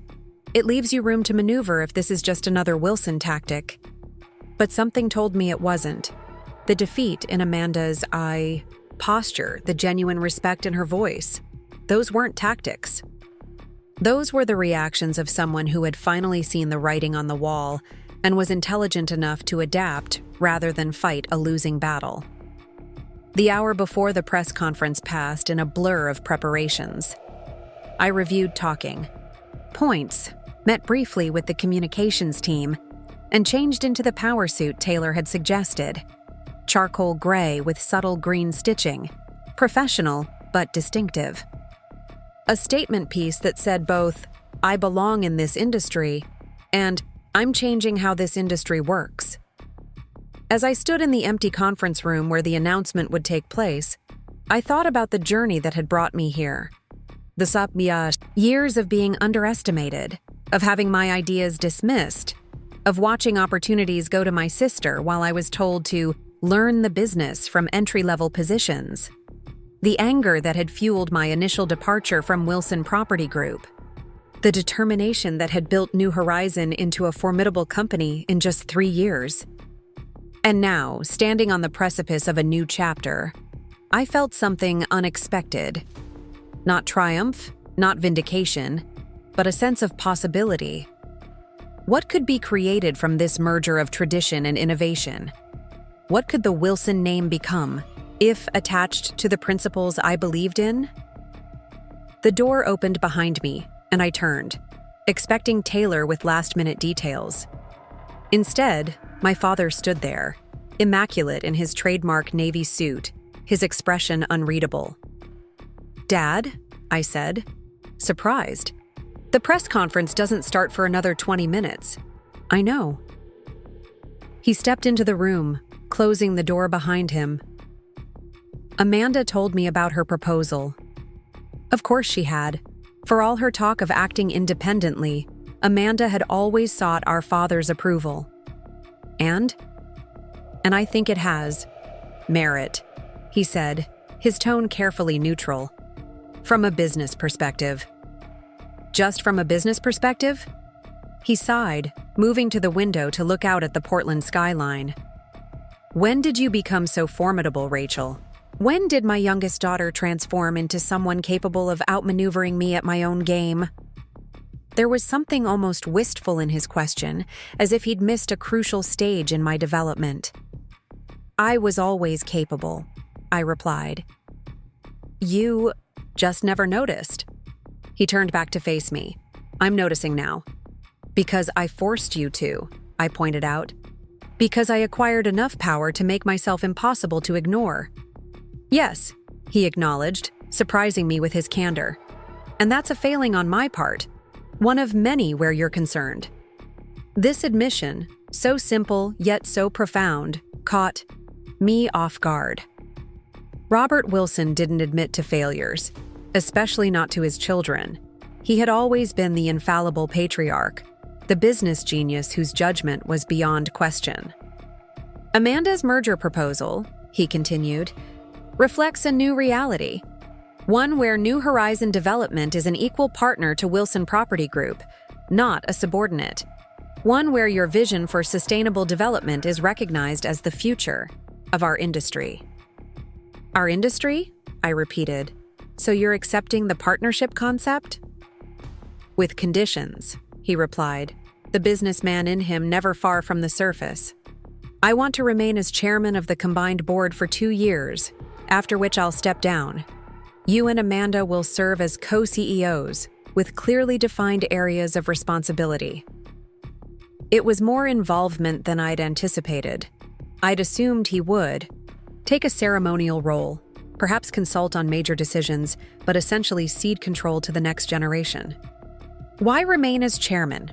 I asked directly. To ensure a smooth transition, he said. To mediate between you and Amanda when necessary. And, he added with unexpected honesty, to have the chance to work with my daughter as a colleague rather than an adversary. The sentiment seemed genuine, though with Robert Wilson, it was sometimes difficult to separate the man from the negotiator. And if I insist on proceeding with the acquisition as planned? I asked. If I reject the partnership approach? His expression hardened slightly. Then we fight. In court, in the press, in the business community. We challenge every aspect of the bank acquisition, the foreclosure, the lakeside tower deal. We make it as difficult and costly as possible. You'd lose, I said, echoing my earlier words to Amanda. Eventually, he conceded, but not before significant damage was done to both companies and to this family. Family again. The word kept resurfacing, a reminder of what was at stake. Beyond business interests and corporate strategies. I need assurances, I said, shifting into negotiation mode. Written commitments that my sustainable development principles will be central to the merged company's strategy. Environmental audits of all existing Wilson properties. Complete transparency about past regulatory violations and concrete plans to address them. He nodded. Reasonable terms. Anything else? The Lake Sammamish property returns to family ownership, but with a conservation easement ensuring it can never be overdeveloped. And Mom needs to understand that while it remains her home, the renovations to improve sustainability are non-negotiable. Again, he nodded. Your mother will adapt. She always does. And the Lakeside Tower project becomes my flagship redesign, I continued. Complete creative control, using all the elements from my original sustainable housing proposal. Done, he agreed, then hesitated. There's one more thing, Rachel, something personal. I waited, curious. I want you to consider changing the name of the merged company, he said. Not to Wilson Property Group. Not to New Horizon, something that reflects both legacies while signaling a new direction. The request surprised me. The Wilson name had been my father's pride, the centerpiece of his identity as a businessman. For him to suggest rebranding indicated a genuine commitment to transformation. I'll consider it, I said, but no decisions until after the formal merger agreement is drafted. He extended his hand. Then we have an understanding? I looked at that hand, the hand that had signed countless deals, that had patted my head, dismissively in the boardroom 3 years ago, that had built the Wilson empire through determination and sometimes ruthlessness. The hand now offering partnership rather than dominance. I took it, feeling the firmness of his grip. A preliminary understanding. The details will take time to work out." "Of course," he agreed. "But today's announcement will indicate that New Horizon and Wilson Property Group are in discussions about a strategic partnership," I confirmed. No specifics yet. Relief crossed his features, though he quickly masked it. "Your mother will be pleased about the lake house." "The lake house was never the point," I said. "Recognition was. Respect for my ideas and my vision." "I understand that now," he replied, and for once I believed him. As he turned to leave, he paused at the door. "You know, you remind me of my father, your grandfather. He had the same stubbornness, the same clarity of vision. He built Wilson from nothing, against everyone's advice. Coming from Robert Wilson, it was perhaps the highest compliment he could offer." I accepted it with a nod, though inside, a small voice whispered, "I'm not like grandfather. I'm not like you. I'm building something different." When he was gone, Taylor appeared, as if she'd been waiting just outside. "Was that your father I saw leaving? What did he want?" "To negotiate," I said. "He's accepting the partnership approach, with conditions." She studied my expression. "And you're okay with this? It's not the complete victory you planned." I thought about it, about what victory really meant in this context. Was it destroying my family's company and proving my superiority? Or was it transforming that company into something better, something that reflected my values while honoring its legacy? "It's a different kind of victory," I said finally.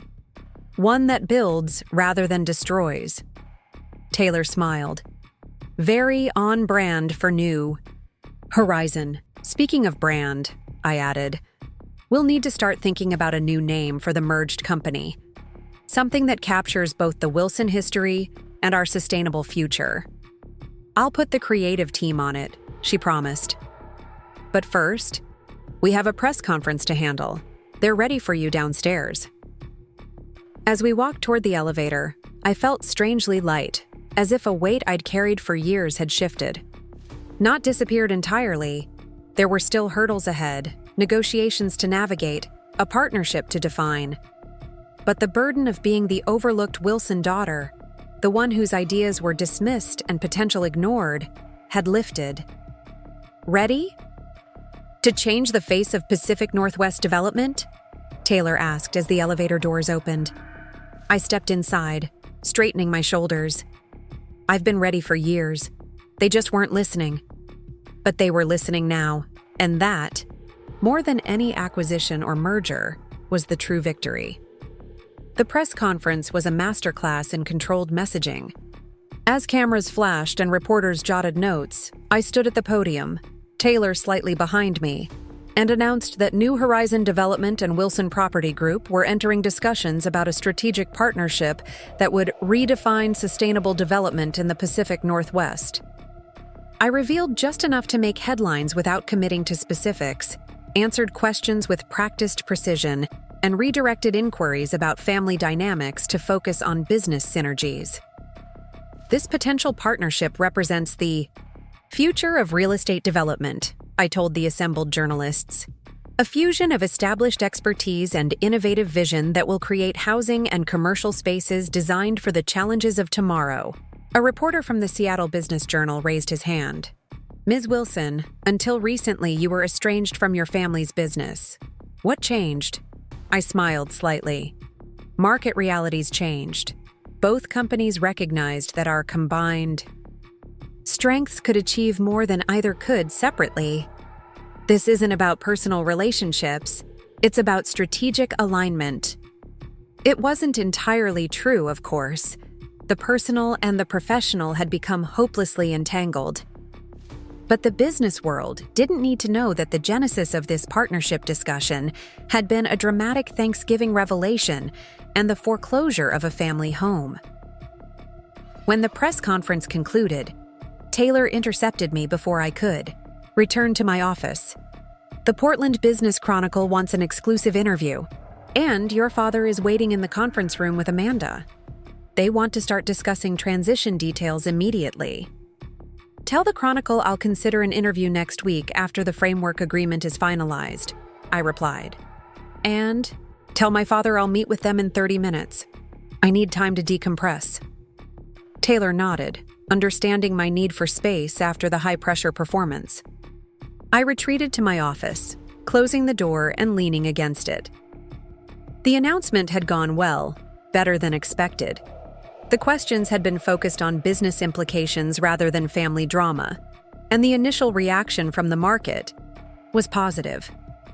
New Horizons stock had ticked up 3 points during the press conference, and Wilson Property Group's shares had stabilized after weeks of decline.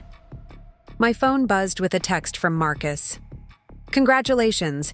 Your mother watched the press conference online and has many thoughts about the partnership. Also, the landscapers need direction about the lake house renovations." I smiled despite myself. Nancy Wilson, perpetually concerned with appearances, would undoubtedly have opinions about everything from the merged company's logo to the press release formatting. And the lake house renovations, those would be a battle. My mother's taste ran to formal gardens and ornamental fountains, a stark contrast to the native plantings and rainwater management systems I envisioned. But those were concerns for another day. Right now, I needed to prepare for the meeting with my father and sister, the first of what would likely be many negotiations as we hammered out the details of this unexpected partnership. I took a moment to center myself, looking out at the Portland skyline. 3 years ago, I'd stood at a different window, in a small rented office space across town, watching the Wilson Property Group sign being mounted on what was then their newest acquisition.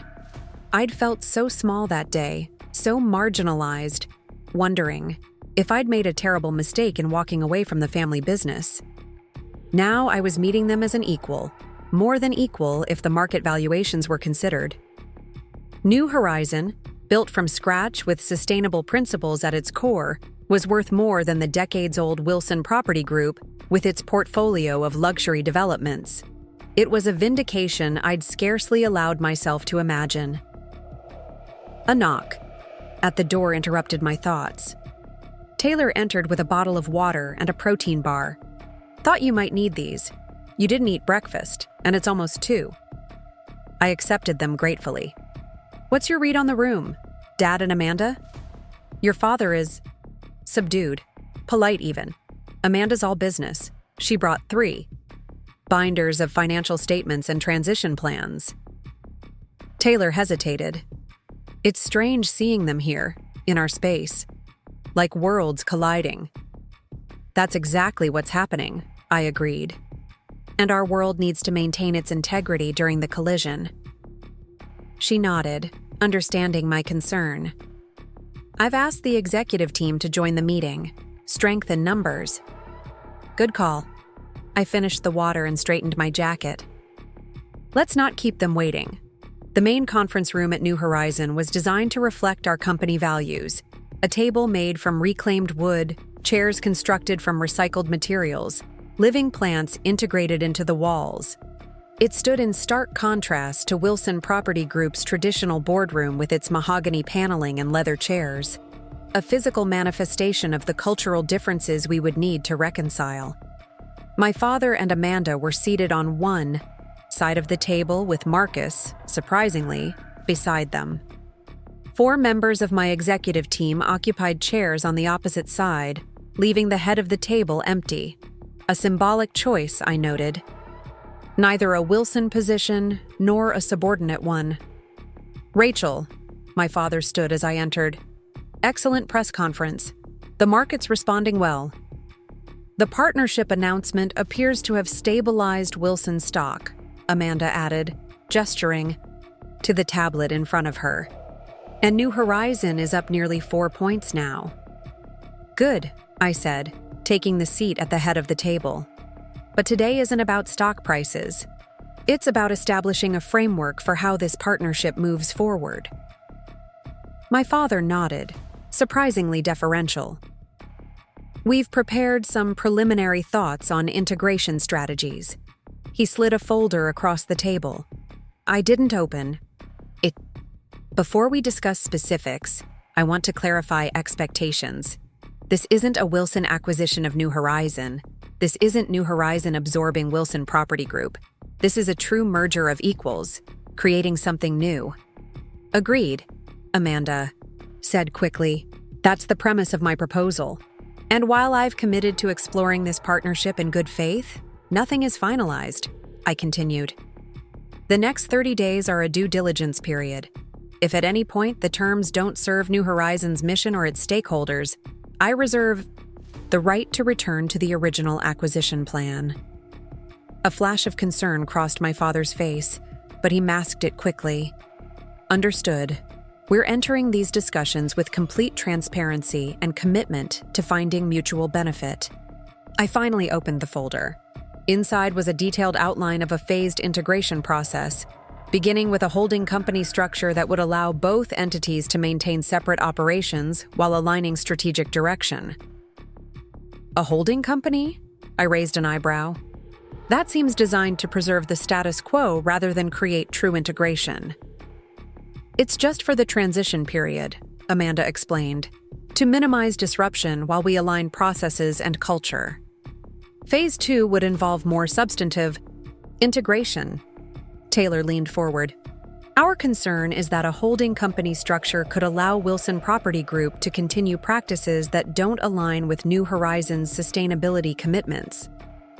A valid concern, my father acknowledged, surprising me, which is why we're proposing joint leadership of all major initiatives during the transition. No significant decisions without sign-off from both sides. It was a reasonable approach, though riddled with potential for deadlock and delay. And the environmental audit of existing Wilson properties? When would that begin? Immediately, Amanda replied, pulling another document from her stack. We've already engaged an independent firm. They can start next week. That was encouraging. A concrete step that suggested genuine commitment rather than delaying tactics. What about the Lakeside Tower redesign? I asked. That needs to begin immediately if we're going to meet the construction timeline. We've cleared the decks, my father said. Your design team can have full access to all project documentation starting tomorrow. Wilson's architects have been instructed to provide any support needed but to defer to your vision. Again, I was surprised by the ready accommodation. Either they had truly accepted the new reality, or they were being strategic, giving ground on visible, symbolic issues while planning to hold firm on matters of real control. And the company name? I pressed. You mentioned creating something new, not just preserving the Wilson brand. My father nodded. We've engaged a branding consultant to explore options, something that honors both legacies while signaling a new direction. I have some thoughts on that, I said, but they can wait until we've settled the structural issues. For the next 3 hours, we delved into the details of the proposed merger, financial models, leadership structures, reporting relationships, branding considerations. My executive team asked pointed questions about Wilson's financials, particularly the hidden liabilities I'd uncovered during my research. Amanda handled most of these inquiries with surprising candor, acknowledging past errors while emphasizing recent corrections. As the meeting progressed, I found myself watching my sister with new eyes. Without our father's immediate shadow, she displayed a sharpness and strategic clarity I'd rarely seen before. She'd come prepared, knew her numbers, and didn't become defensive when challenged. Perhaps there was more to Amanda than the dutiful daughter who'd unquestioningly accepted her place as the chosen heir. I think we've covered the major structural questions, my father said eventually, glancing at his watch. Perhaps we should adjourn for today and reconvene tomorrow to discuss staffing and culture integration. I nodded, feeling the fatigue of the intense session. That makes sense. My team will review these materials overnight and prepare feedback. As everyone began gathering papers and powering down devices, Amanda caught my eye. Do you have a few minutes to talk privately? There's something I'd like to discuss before tomorrow. Curious, I agreed. We can use my office. Once the others had filed out, Amanda followed me to the corner office with its panoramic views of Portland. She stood for a moment, taking in the space, the sustainable materials, the living wall of plants, the absence of the traditional executive trappings our father favored. "This is impressive, Rachel," she said finally. "All of it. What you've built here. It's remarkable." The compliment seemed genuine, without the undercurrent of competition that had characterized most of our adult interactions. "Thank you," I replied, gesturing for her to sit. "What did you want to discuss?" She settled into the chair, looking uncharacteristically hesitant. "This is difficult for me to admit, but I think it's important for our working relationship going forward. The truth is, I've been jealous of you for years." Of all the things I'd expected her to say, this wasn't on the list. Jealous? Of me? "You've had everything, Amanda. The position at Wilson, Dad's approval, the clear path to leadership." "I had a predetermined path," she corrected. "You had freedom. Do you know how many times I've sat in meetings, advocating for Dad's vision, even when I disagreed with it?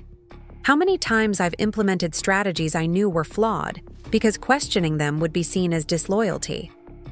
I studied her, seeing hints of a frustration I'd never recognized before. "Why didn't you ever say anything?" "Because I was the good daughter," she replied with a humorless laugh. "The one who followed the plan. The one who didn't rock the boat. That became my identity. Meanwhile, you walked away and built." She gestured around the office. "This.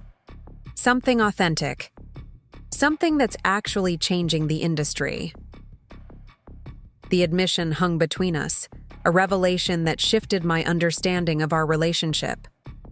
I'd always seen Amanda as the favored child, the willing extension of our father's ambitions. I'd never considered that her apparent privilege might have been its own kind of constraint. "I didn't know you felt that way," I said finally.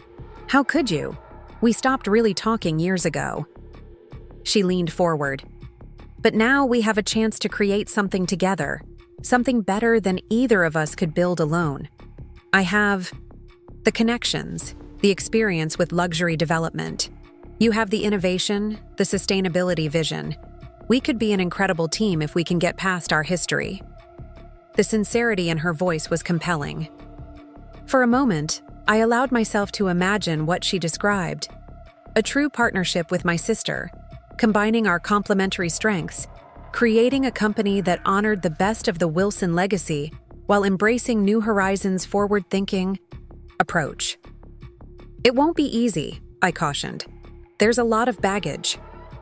"I know," she agreed. "But I'm willing to try if you are. Starting with this." She reached into her bag and pulled out a USB drive. "These are the complete internal files on the Westlake environmental issues. All the test results Dad tried to bury. All the communications with regulatory officials. Everything. Total transparency, as promised." I accepted the drive, surprised by this concrete gesture of good faith. "Thank you.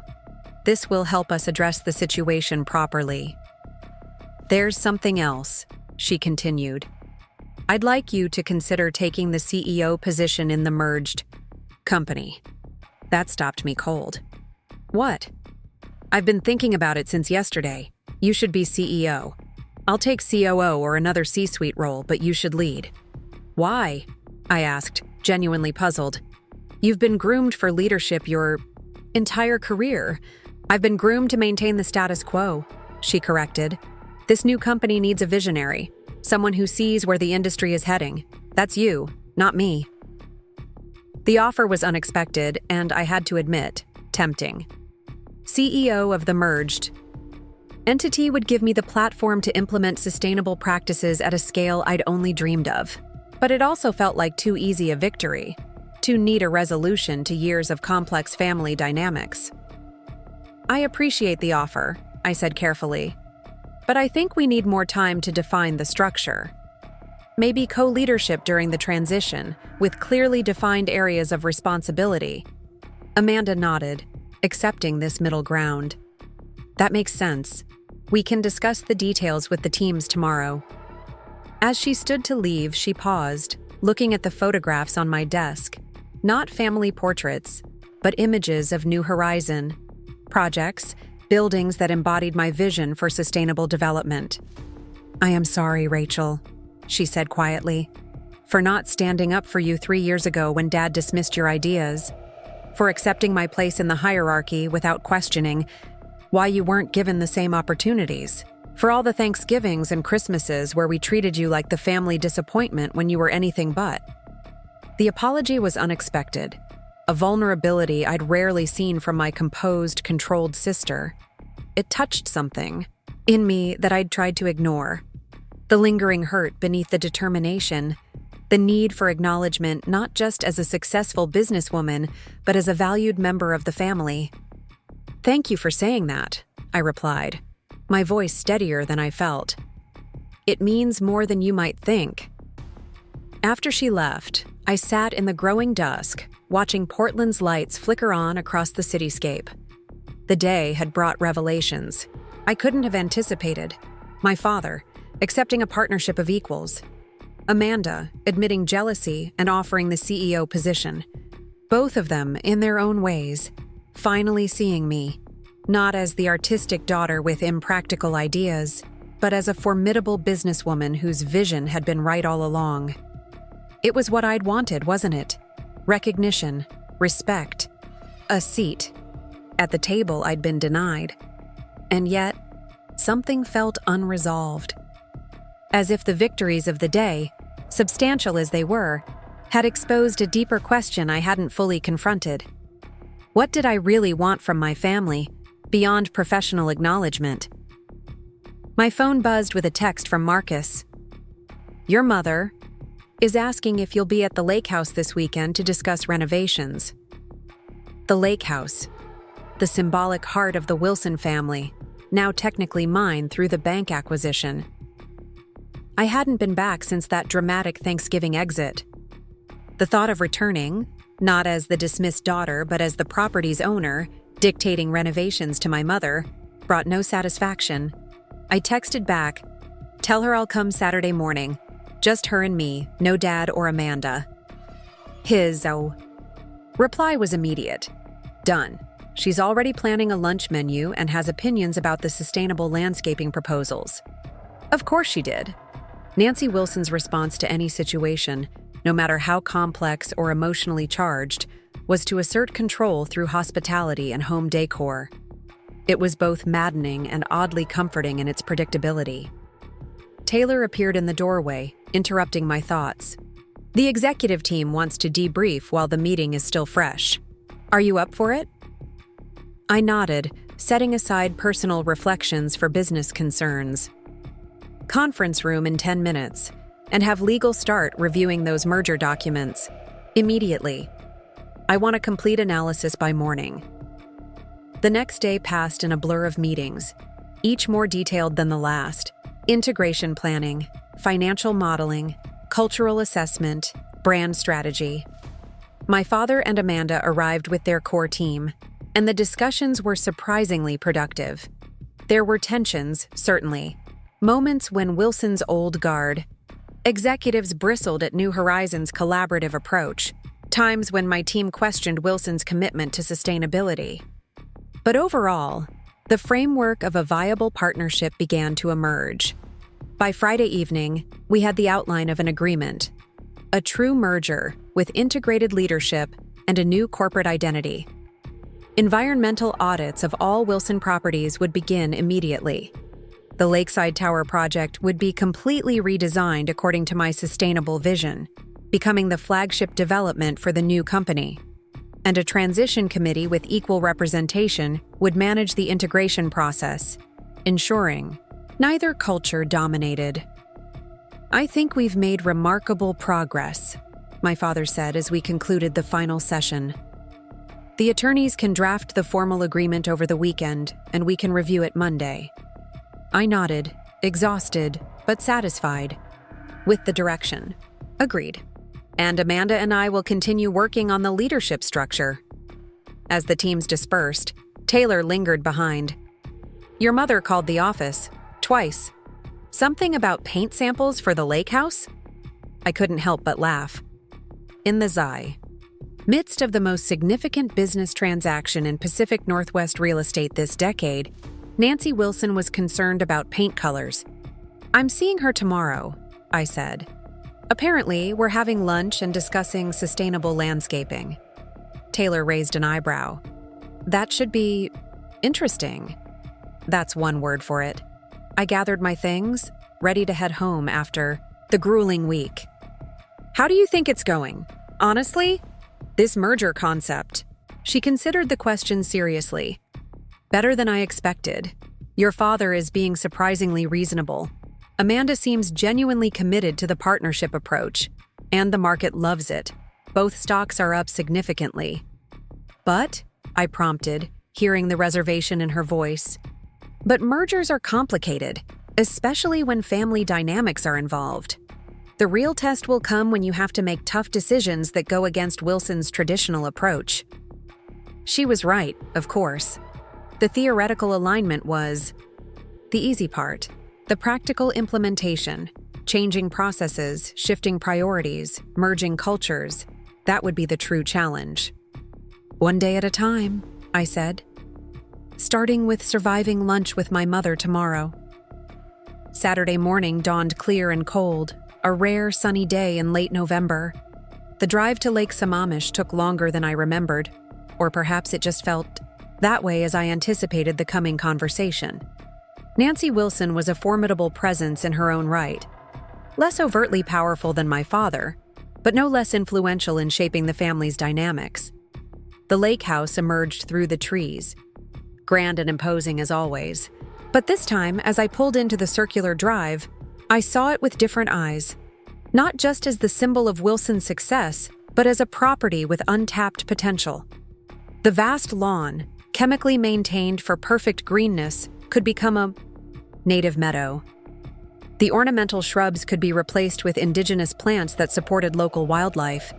The extensive irrigation system could be converted to capture and reuse rainwater. A vision of transformation, not unlike what I hoped to achieve with the merger itself. My mother was waiting on the porch, elegant as always in a cashmere sweater and perfectly tailored slacks. Her smile was cautious, uncertain in a way I rarely associated with her. "Rachel?" She greeted me with a brief hug. "Thank you for coming." "Of course," I replied, following her inside. The house was immaculate as always, though it felt strangely empty without the usual Thanksgiving crowd. Just my mother and me, navigating the cavernous space and the conversation we needed to have. "I've made lunch," she said, leading me through to the kitchen. "Nothing fancy, just a salad and some fresh bread." Nothing fancy by Nancy Wilson standards still meant locally sourced greens, artisanal bread, and what appeared to be homemade vinaigrette. My mother's version of casual had always been several degrees more formal than most people's idea of elaborate. "It looks wonderful," I said, accepting the plate she offered. "Thank you." We ate in the sunroom, overlooking the lake. The water was silver gray in the winter light, rippled by a light breeze. For a while, we maintained superficial conversation. The weather, Portland traffic, an exhibition at the Seattle Art Museum she thought I might enjoy. Neutral territory, carefully avoiding the elephants in the room, the foreclosure, the merger, the years of strained relations. Finally, as she poured tea, my mother broached the subject. "I watched the press conference. You were impressive, very poised." "Thank you," I said, waiting for what would come next. She set down the teapot with deliberate care. "Your father says the merger discussions are going well, that you and Amanda are actually working together effectively." "We are," I confirmed. "It's been surprising." "And the lake house?" she asked, finally naming one of those elephants. "What are your plans for it?" I looked out at the water, gathering my thoughts. The property will be returned to family ownership as part of the merger agreement. Relief visibly washed over her. Thank you, Rachel. This home means so much to me, to all of us. But there will be changes, I continued. Significant ones. The landscaping needs to be converted to sustainable practices. The energy systems need updating. The waterfront needs restoration to support the lake ecosystem. I expected resistance, perhaps even anger. Nancy Wilson's domain had always been sacrosanct, her taste unquestioned. To my surprise, she nodded slowly. I've been reading about native plant gardens, she said. After Thanksgiving, when I thought we might lose the house, I started researching what you've been doing at New Horizon projects, the butterfly meadows, the rain gardens. They're beautiful, in a different way than what I'm used to, but beautiful nonetheless. It was perhaps the most unexpected development in a week full of them. My traditionalist mother, voluntarily researching sustainable landscaping. I have some preliminary designs, I said, reaching into my bag for the tablet. I'd like your input. This is still your home, even if the approach is changing. Her eyes widened slightly at this inclusion, this acknowledgement of her stake in the property's future. I'd like that, and perhaps you could explain some of the concepts to me? I want to understand what you're trying to achieve, not just with the house, but with the company merger as well. We spent the next 2 hours reviewing design concepts for the lake house renovations, my mother asking thoughtful questions and offering suggestions that respected the sustainable principles while adding touches of elegance. It was the most constructive conversation we'd had in years, possibly ever, a collaboration rather than a conflict. As the afternoon light began to fade, casting long shadows across the lawn, my mother set aside the tablet and looked at me directly. I owe you an apology, Rachel, she said, her voice steady but softer than usual. For a long time, I didn't understand what you were trying to build.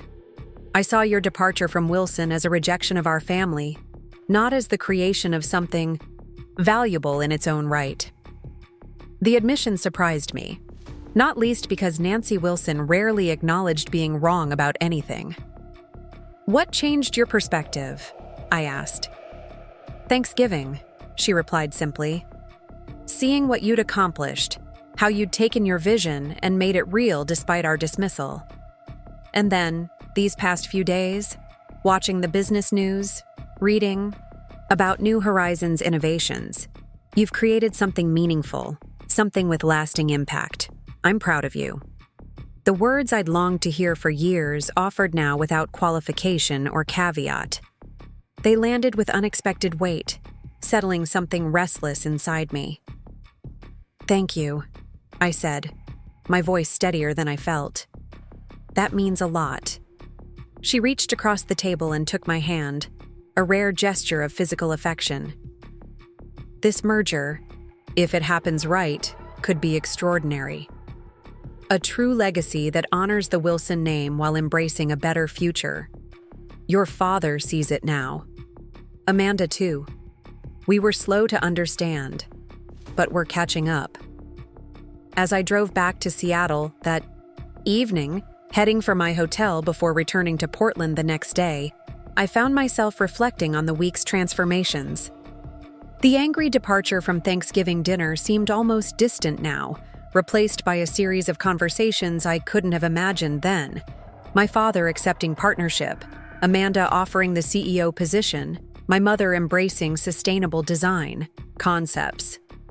Was it all just strategic accommodation to the new power reality?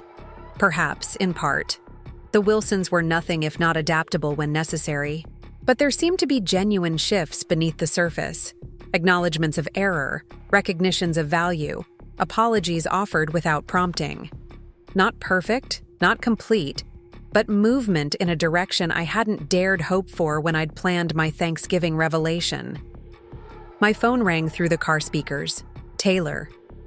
"How was lunch with your mother?" she asked when I answered. "Surprisingly productive," I replied. We spent 2 hours discussing native plant landscaping and rainwater management systems. Nancy, Wilson, Eco-warrior, Taylor said with a laugh. That I'd like to see. It was more about finding common ground, I explained. She still wants elegance and beauty.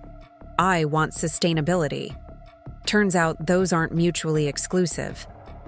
Much like the merger itself, Taylor observed, finding the complementary strengths in seemingly opposed approaches. She was right, of course. That was the core promise of this unexpected partnership, that Wilson's legacy and connections could be combined with New Horizons' innovation and sustainability focus to create something stronger than either alone. The legal team finished their review of the merger documents, Taylor continued. Generally sound, with a few areas that need clarification. Nothing that suggests bad faith. And the communications team has some initial thoughts on rebranding. They're excited about the possibilities. Good, I said. We'll review everything on Monday before the next session with Wilson's team. After we hung up, I continued toward Seattle, watching the lake recede in my rearview mirror. The family estate, once a symbol of everything I'd been denied, now represented something different, a project of transformation, a testing ground for reconciliation. Monday would bring more negotiations, more details to hammer out, more potential. Conflicts as we worked to merge two very different companies with distinct cultures and priorities. The path forward wouldn't be smooth or simple.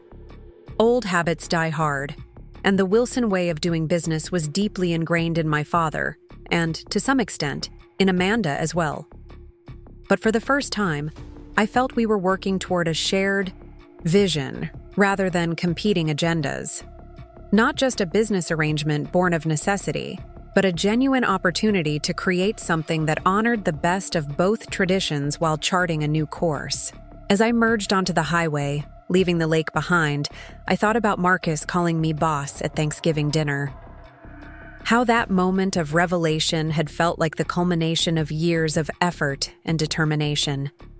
A victory, yes, but one focused on proving something to people who had dismissed me. Now, a week later, I was contemplating a different kind of success. Not defeating my family's company, but transforming it from within. Not rejecting the Wilson legacy, but redefining it for a new era.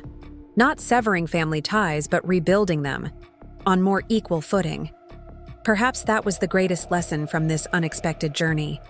Sometimes the most satisfying victory isn't proving others wrong, but helping them see a better way forward. Sometimes the best revenge isn't destruction, but creation. Building something so compelling that those who once dismissed you have no choice but to recognize its value. The property manager had called me boss at Thanksgiving, but by Christmas, we might all be partners in something greater than any of us had imagined alone. Up next, you've got 2 more standout stories right. On your screen. If this one hit the mark, you won't want to pass these up. Just click and check them out.